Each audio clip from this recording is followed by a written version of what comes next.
This is 5 on 20 News. We've got the news of the day, and the newscasters are gay. With Sean Madrid and Luke Goodhart, joining you live from our studios in downtown Tucson. First, local headlines.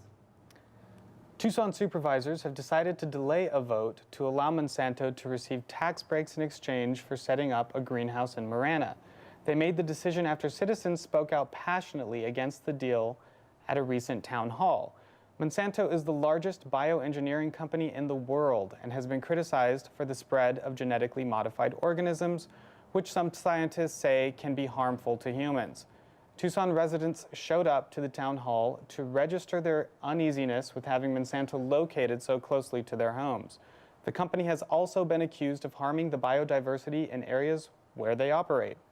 Supervisors say that they needed more time to make a decision in light of the negative comments from local farmers, who have said that Monsanto would destroy their businesses. Monsanto bigwigs say that they are disappointed with the decision, but were still hopeful that they would be given the opportunity to destroy southern Arizona's ecosystem. Photographer Eric Kroll discovered a disgusting little piece of poetry in Tucson today. Painted on the cement at a bus stop at 22nd and Kolb are the words, "With Jews, you lose." The graffiti is yet another reminder that Trump's win has enabled a stream of racists to express their bigotry openly. We saw the rash of vitriolic messages the day after Trump's upsetting victory, and now the hate has permeated to the Old Pueblo too. If you see something like this around our city, follow Kroll's lead and send us a pic. Our email address is info@creativetucson.org. Meanwhile, Tucson has been named the 23rd most giving city in the country. Travelocity has cobbled their pre-Thanksgiving list, and Tucson has cracked the top 25. Travelocity compiled the list by scouring the web for social media posts that included the hashtag charity, donate, and volunteer. The cities that used those hashtags the most were ranked highest on the list. I suppose that's not the worst way to measure generosity, but hopefully folks were actually participating in charity work instead of just posting about it. Travelocity said in their write-up, quote, "The beauty of Tucson and surrounding Sonoran landscape is eclipsed by the beauty of its residents' kind hearts." They also cited local organizations The Angel Charity and Ben's Bells and talked about the Be Kind motto that is seen all over town. Hopefully, the "With Jews You Lose" graffiti artist from our last story will see the light and integrate that sentiment into his or her life. Casa Grande, our neighbors to the north, eclipsed us, snagging the 14th spot. Can you guess who is the most giving city in the country? Well, it's Casper, Wyoming. They secured the top spot. Well, Sean, despite our high marks for giving, the Tucson Food Bank has reported a large increase in demand and a shortage on supplies. They reported a 65% increase in people arriving each day compared to the average. November and December are traditionally the busiest times for food banks. So consider donating so you won't feel as bad after eating that third slice of pie and downing a bottle of whiskey while your aunt tells you her reasons for voting Trump. The Tucson Food Bank is located at 3003 South Country Club Road and is open for donations from 9 a.m. to 4 p.m. Monday through Friday and 9 a.m. to noon on Saturdays. You can also donate money online at donate.communityfoodbank.org. And now in national and international news. President Obama granted clemency to 79 federal drug offenders on Tuesday, bringing the total number of sentences commuted to over 1,000. White House counsel said the commutations would continue until the end of Obama's presidency next month. Obama's decision to grant clemency comes at the close of an era that saw mass incarceration in the United States, especially among drug offenders. Incarceration rates have dipped over the past 5 years from their highs in previous years. However, there are still 191,000 federal inmates. That number has not budged since 2006. One such commutation involved a Grateful Dead fan who was sentenced to life in prison for selling LSD. That situation sounds horrible. Obama's move set the record for number of sentences commuted over the U.S. presidency. But things look even more grim as President-elect Donald Trump gets ready to take over, with Trump giving no indication that he would loosen drug laws in the U.S. His sidekick, Mike Pence, was especially hard on drugs when he was governor of Indiana, waiting until an HIV crisis broke out in the state before he was nearly forced to institute a needle exchange program. We can all just imagine for-profit prison companies licking their lips as we speak. President-elect Donald Trump met with the staff and editors of the New York Times on Monday, swatting away campaign promises like mosquitoes. Trump called the meeting because he's been frustrated with the Times coverage, which he has called unfair. He spent about 75 minutes with the press, using the time to deliver a lukewarm condemnation of the neo-Nazi movement and sounding oddly sympathetic toward Hillary Clinton, a woman whose life he basically ruined over the past 18 months. Are we okay with the fact that our future president acts like an abusive husband? Okay, we are. Trump said he would not seek to prosecute Clinton further and would stop any further FBI investigations, which is normally considered a violation of presidential powers. Trump also seemed to confuse the presidential powers when discussing his business interests. He said that he doesn't plan to give over his business to a blind trust and that his real estate deals are too complex to sell. He insisted that his children would run his business empire and that he would stay in contact because he's the president and he can do that. That statement is outrageously false, even by Trump standards. During the interview, Trump also said that his son-in-law, Jared Kushner, would not violate anti-nepotism laws that bar family members from serving in office. In response, Trump promptly divorced his daughter Ivanka Trump in order to free a diplomatic post for Kushner. And Russia continues to assert itself as the bad kid in class, as they proved through some recent aggressive tactics. NATO warned Russia about a missile system installed at Kaliningrad, near the Baltic Sea. Vladimir Putin responded that Russia is only trying to defend themselves against NATO aggression, taking the Trump route and playing the victim. Russia has long opposed the U.S. missile system in Europe, and NATO claimed that this was an act of military posturing. The European Parliament has become increasingly concerned with Russia's influence, especially with Donald Trump's statements regarding Russia being a potential ally. Trump has also criticized NATO as being irrelevant. On Tuesday, the EU Parliament voted to deepen coordination with NATO, in part because of Trump's statements.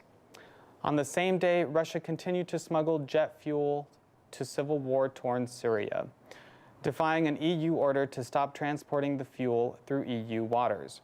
In October, Russia delivered 20,000 metric tons of fuel to the Syrian government, along with providing military support to the Assad regime. Assad, with help from Russia, has been bombing the city of Aleppo mercilessly, including destroying many of the hospitals in the city. Putin capped off his week by giving a swirly to EU Commissioner Jean-Claude Juncker in the EU headquarters bathroom before spray painting Trump 2016 on the wall. Hundreds of Haitian refugees are stuck in Nogales as they wait for permission to enter the U.S. Nogales police report that the Haitians have been sleeping in the streets for weeks, waiting for an appointment with U.S. authorities to establish their refugee status. Haiti was crushed by Hurricane Matthew, just one of multiple natural disasters which devastated the country. Haiti is the poorest country in the Western Hemisphere. So far, only 6 of the Haitians have been let into the country, all of them women and children. The refugees look forward to getting across the border and being blamed for all of America's economic problems. A federal judge has blocked an Obama administration rule that would order overtime pay for over 4 million of America's salaried workers. Judge Amos Mazant said that the Labor Department doesn't have the authority to determine who is eligible based on salary alone. The law would have declared that all salaried workers be paid at least $47,500, or they would need to be classified as an hourly employee where they would receive overtime. The law exempted certain professions if they performed executive or administrative duties. Opponents of the rule said that the salary amount was arbitrary and therefore illegal to impose on businesses, which would bear the brunt of the increase. The Obama administration is debating on how to proceed with the ruling. They can appeal with a federal court in Louisiana, but the court has historically been opposed to worker-friendly laws. They are considering withdrawing the rule with the incoming presidency of Donald Trump, who singled out the law as being an example of government interference in American business. Workers were encouraged to speak out against the ruling and contact their congressman, but unfortunately they all had to work. And I wanted to take a moment to talk about the program you're watching right now. Here at 5 on 20, we are undertaking a new kind of citizen journalism. We are going to give you the news as we see it, and we want more people to speak up with us. We need writers, hosts, anchors, camera people, sound people, the whole gamut. The times require a new way of informing ourselves, so join us. Do it. Do it now. Email us at info@creativetucson.org to get involved. This was Sean Madrid and Luke Goodhart for 5 on 20 News. Next up, Sophie Gibson-Rush tells us what's what with music this week.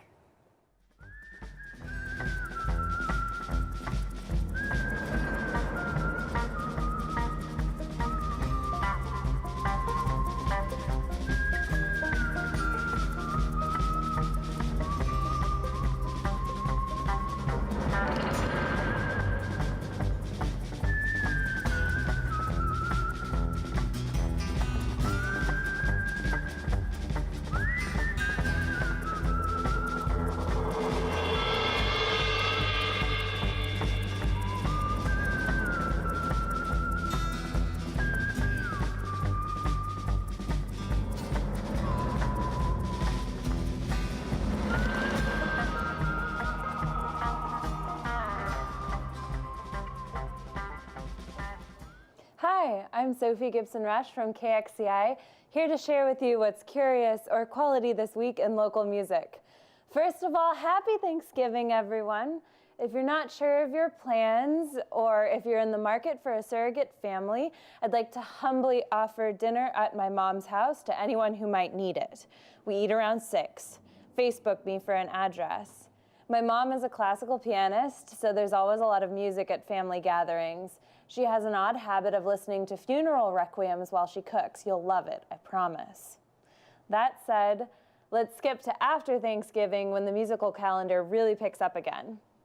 On Friday at Congress, we have Suite F compilation release, presented by Strike Accord Music. In their words, a local business recording and writing and producing music, as well as giving lessons and instructions on drums and other instruments. Their recording studio space looks really cool. You can check it out at a video they posted on their Facebook. The lineup for this show is great, featuring Mute Swan, Garboski, Brass Hands, Havarti Orchestra, and Michael Seeley. Here's something I couldn't figure out. Are all these people playing, or are they all on the record? And if they're all playing, will it be a 5-hour concert? In my experience, 5-hour marathon concerts are a potential path to enlightenment, or they court total wipeout. Or are they one and the same? We'll find out.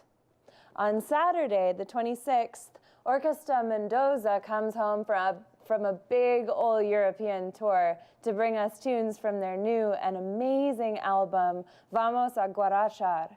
This homegrown Latin big band has enjoyed ever-growing success since it began, which is absolutely wonderful, but also completely unfair because we here in Tucson don't get to see them as often as we would like. This show at the Rialto is one of a handful they'll play at home this year, so don't miss it. On November 18th, the band released a video filmed here in Tucson by local photographer and filmmaker Abril Castillo. Abril and her daughter, Lulu, were killed in a tragic car accident on I-10 on October 18th, and Orquesta Mendoza dedicated the video to them. This video has such charm and affection for Tucson's culture. Even though it's shadowed by tragedy, it's impossible not to smile. Here's just a little bit. Del desierto de Sonora, Tucson, Arizona, avenida feliz para el mundo.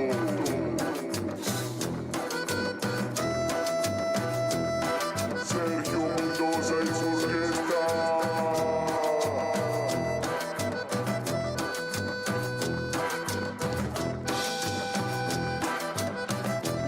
Con la voz del cantante de cantantes, Salvador.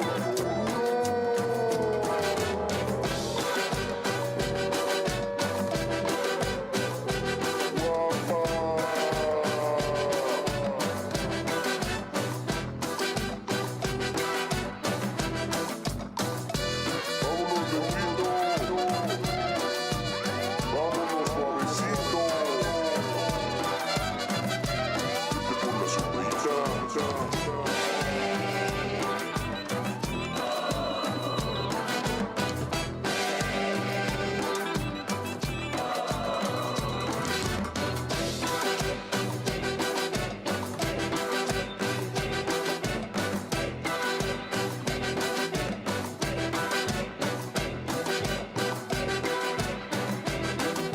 carnal, detén las manecillas, que si llegas tarde te corre la pandilla. Óyeme carnal, detén las manecillas, que si llegas tarde te corre la pandilla. Tienes que ir en chinga para poder llegar, maneja con cuidado, no te vayas a matar. La gente ya te espera para verte luchar, la gente ya te espera.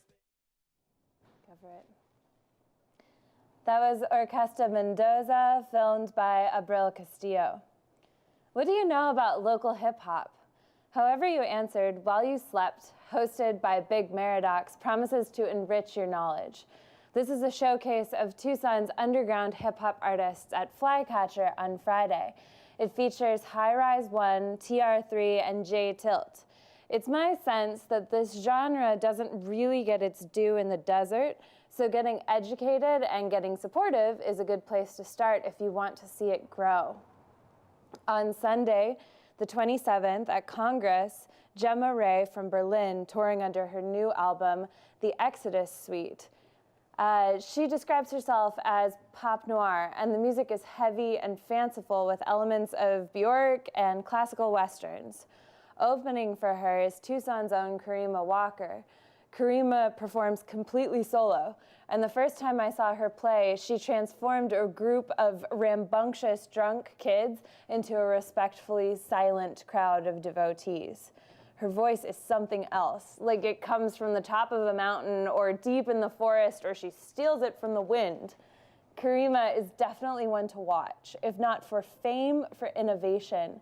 She has a clear and specific vision, and her soundscapes, videos, and visuals all fit. For my last thing, I'm going to cheat a little bit and talk about a band from Phoenix. Phoenix is almost local, right? Synth pop duo March, spelled M-R-C-H, just put out a video for the song Glitter McQueen, and it was featured on Consequence of Sound. Congrats, you guys.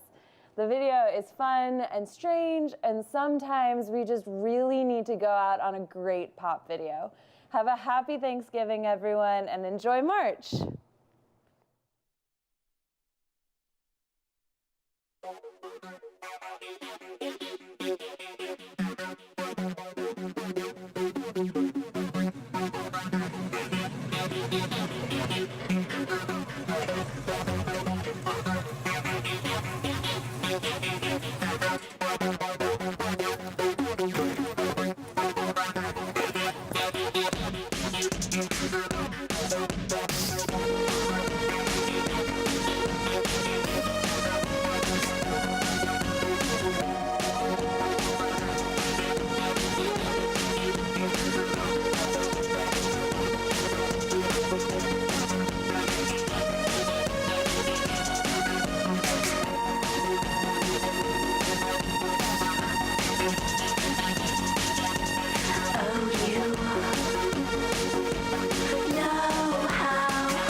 Pretty sweet video. Thanks for tuning in to 5 on 20 News. We'll be off for the rest of the long holiday weekend, so you're on your own. But we'll be back here Monday at our normal 5 o'clock slot to help you pick up the pieces. Let's get cooking, Sean.